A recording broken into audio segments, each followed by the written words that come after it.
Assalamualaikum warahmatullahi wabarakatuh. Salam sejahtera bagi kita semua. Semoga kita selalu dikaruniai rahmat dan kesehatan oleh Allah Subhanahu wa Ta'ala. Yang saya hormati, Bapak dan Ibu dosen penguji, beserta dosen pembimbing saya, Bapak Rusdi Akbar, MSc PhD. Terima kasih saya ucapkan yang sebesar-besarnya atas bimbingan dan arahan selama proses penyusunan tesis ini. Perkenalkan, saya Demas Harimurti, mahasiswa senior eksekutif MBA, konsentrasi strategik manajemen kelas 39C.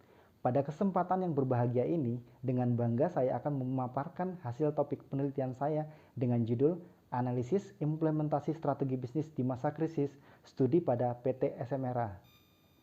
Yang melatar belakangi penelitian saya kali ini diawali dengan meningkatnya kasus penyebaran virus COVID-19 di dunia di awal tahun 2020, sehingga Badan Kesehatan Dunia atau WHO menetapkan COVID-19 sebagai pandemi pada tanggal 11 Maret 2020.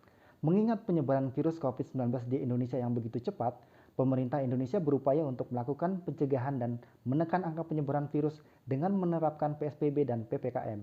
Namun, kebijakan ini berdampak pada pertumbuhan ekonomi Indonesia di tahun 2020.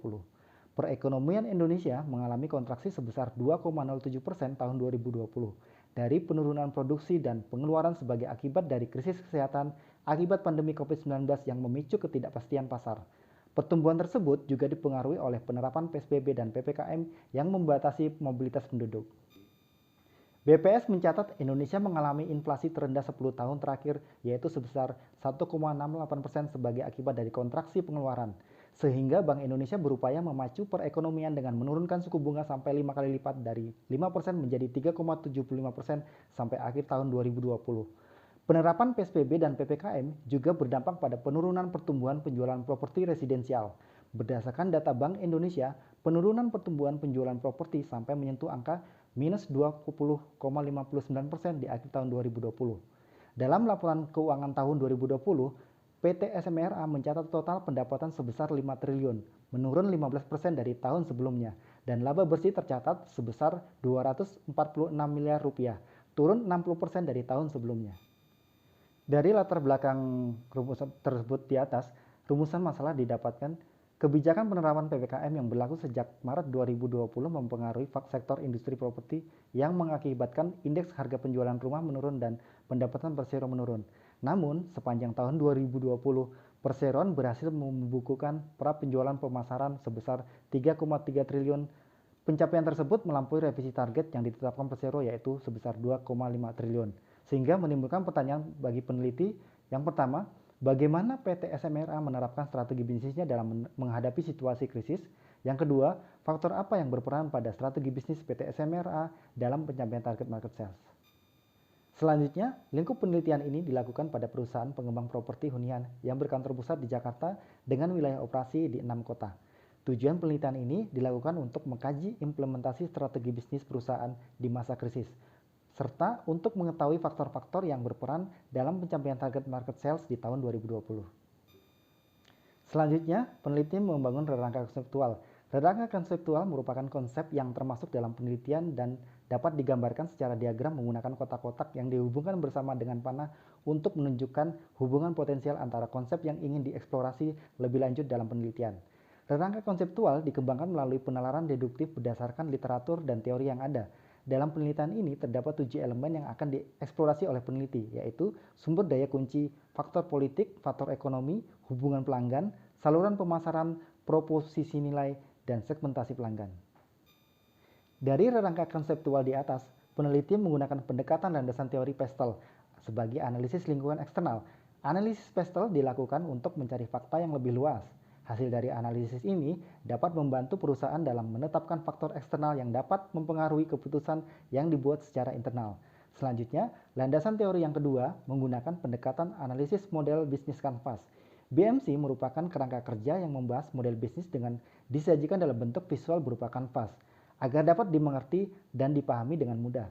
Model ini digunakan untuk menjelaskan, memvisualisasikan, menilai, dan mengubah suatu model bisnis agar mampu menghasilkan kinerja yang lebih optimal. Dan yang ketiga, landasan teori yang menggunakan analisis SWOT untuk melakukan evaluasi situasi perusahaan secara keseluruhan, baik dalam mengejar peluang pasar yang menarik dan mempertahankan diri dari ancaman eksternal terhadap kesejahteraan di masa depan. Selanjutnya, pendekatan metode penelitian yang digunakan adalah kualitatif deskriptif. Menurut Henning et al., penelitian kualitatif paling sesuai digunakan untuk menjawab pertanyaan bagaimana atau how dan menggambarkan proses atau perilaku dan pertanyaan mengapa atau why untuk menjelaskan memahami masalah. Untuk metode pengumpulan data, jenis data yang digunakan berupa data primer yang bersumber dari hasil wawancara mendalam yang dilakukan kepada narasumber sebagai sumber data yang terkait dengan penelitian ini. Dan yang ketiga, metode analisis data.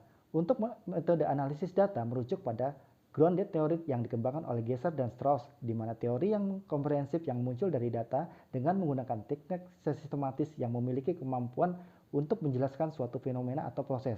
Grounded theory juga merupakan suatu pendekatan untuk mengembangkan teori secara induktif dari data tekstual. Berikut proses analisis data tekstual, hasil dari wawancara mendalam yang dilakukan kemudian dituangkan dalam bentuk verbatim teks. Selanjutnya, yaitu pengembangan koda yang merupakan kegiatan sentral dalam analisis data tekstual. Kemudian, mengembangkan thick description untuk menggali lebih dalam tentang suatu masalah dengan mempertimbangkan kedalaman, keluasan, konteks, dan nuansa masalah. Setelah thick description dilakukan, tahap selanjutnya adalah melakukan perbandingan atau komparasi. Komparasi akan menambah kedalaman, kekayaan, dan kejelasan lebih lanjut pada deskripsi masalah.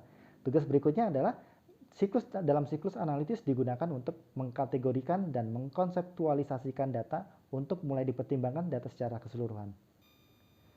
Berikut hasil pengembangan koda yang telah didapatkan dari hasil wawancara. Didapati 22 koda yang telah dilakukan dan dilakukan kategorisasi. Dari hasil analisis data tekstual yang dikembangkan, berikut pembahasannya. Analisis lingkungan eksternal ditinjau dari beberapa faktor. Yang pertama, faktor politik. Stabilitas politik Indonesia tahun 2020 cukup kondusif. Hal ini terbukti dengan tidak adanya konflik yang menimbulkan kekacauan terhadap keamanan negara. Selanjutnya, kebijakan fiskal yang diberikan pemerintah berupa dana PEN bagi industri properti berupa fasilitas likuiditas pembiayaan perumahan atau FLPP sebesar 600 miliar. Subsidi selisih bunga sebesar 3,87 triliun. Selain itu, pemerintah juga memberikan insentif pajak bagi dunia usaha berupa PPh 21 DTP sebesar 39,6 triliun. Ditinjau dari faktor ekonomi, masyarakat kelas menengah di Indonesia memiliki daya tahan cukup kuat dalam menghadapi krisis. Hal ini disebabkan karena mereka memiliki simpanan yang cukup dan mampu menjalankan bisnis dengan baik. Dalam rangka memicu pertumbuhan ekonomi, secara cepat Bank Indonesia menekan suku bunga acuan sehingga memicu pada suku bunga KPR dengan rentang 5-8% dengan tenor yang lebih lama. Ditinjau dari faktor sosial, perubahan aktivitas sosial selama pandemi menjadikan masyarakat harus hidup dengan kebiasaan baru, bekerja, belajar, bermain, dan aktivitas lain dari rumah. Hal ini menjadikan rumah sebagai tempat tinggal yang sangat penting dari sebelumnya. Dari data Bank Indonesia, jumlah populasi masyarakat kelas menengah di Indonesia tumbuh rata sebesar 12% dari tahun 2002. Hal ini menjadikan pangsa pasar properti untuk kelas menengah semakin besar. Ditinjau dari faktor teknologi, perkembangan teknologi digital selama 10 tahun terakhir sangat pesat. Dengan banyaknya pilihan platform digital memudahkan orang dalam melakukan aktivitas, baik dalam bekerja, berpromosi, berjualan, beriklan, dan meluncurkan produk. Ditinjau dari faktor legal atau regulasi, dengan berlakunya Undang-Undang Cipta Kerja sejak tahun 2020, tidak serta-merta memudahkan proses perizinan bangunan bagi pelaku industri properti. Masih dirasakan adanya ketidakselarasan antara aturan yang ditetapkan pemerintah pusat dan aturan yang dijalankan pemerintah daerah, sehingga menghambat proses konstruksi. Selanjutnya ditinjau dari faktor lingkungan, perubahan iklim global menjadikan produk semakin disukai karena lingkungan yang nyaman, sehat, bersih, dan berkonsep sustainability development. Selanjutnya, hasil dari analisis model bisnis yang diterapkan PT SMRA dapat dilihat pada gambar berikut. Yang pertama, segmen pelanggan PT SMRA terdiri dari masyarakat kelas menengah yang rata-rata merupakan profesional dan wirausahawan. Kedua, proposisi nilai yang diberikan perusahaan berupa produk berkualitas, layanan purna jual, dan lingkungan dengan fasilitas lengkap. Sedangkan media yang digunakan dalam saluran pemasaran mayoritas dilakukan secara online dengan dibantu oleh agen properti. Sumber pendapatan utama perusahaan diperoleh dari pengembangan kawasan melalui penjualan properti, rumah, ruko, dan apartemen. Untuk sumber daya kunci yang menjadikan kesuksesan penjualan di masa pandemi COVID-19, PT SMRA memiliki brand yang kuat, company karakter yang dapat dipercaya, SDM yang profesional di bidangnya, serta kemampuan dalam mengelola dan mengembangkan township. Untuk meningkatkan engagement antara perusahaan dan pelanggan, perusahaan memberikan layanan purna jual yang baik dan profesional dengan menyediakan divisi khusus untuk mengelolanya, yaitu Town Management. Aktivitas kunci yang dilakukan perusahaan dalam menciptakan proposisi nilai dengan terus mengembangkan properti, memasarkan produk, serta merawat pelanggan dengan baik yang sudah ada maupun calon pembeli. Kemudian, rekanan kunci yang menjadikan perusahaan mencapai target penjualan yaitu kontraktor, terkait dengan proses produksi dan agen properti yang memiliki jaringan yang lebih luas. Dan yang terakhir, dalam kondisi krisis, perusahaan berupaya untuk melakukan efisiensi di bagian desain, pekerjaan, dan marketing dengan tidak mengurangi mutu dan pelayanan yang telah dijanjikan. Pembahasan selanjutnya pada analisis SWOT. Dari hasil analisis SWOT dapat dipetakan kekuatan, kelemahan, peluang, dan ancaman yang dihadapi perusahaan. Yang pertama, kekuatan yang dimiliki perusahaan terdiri dari brand image yang cukup kuat, company karakter yang dipercaya, memiliki SDM yang lengkap, profesional, serta kemampuan dalam mengembangkan kawasan kota mandiri.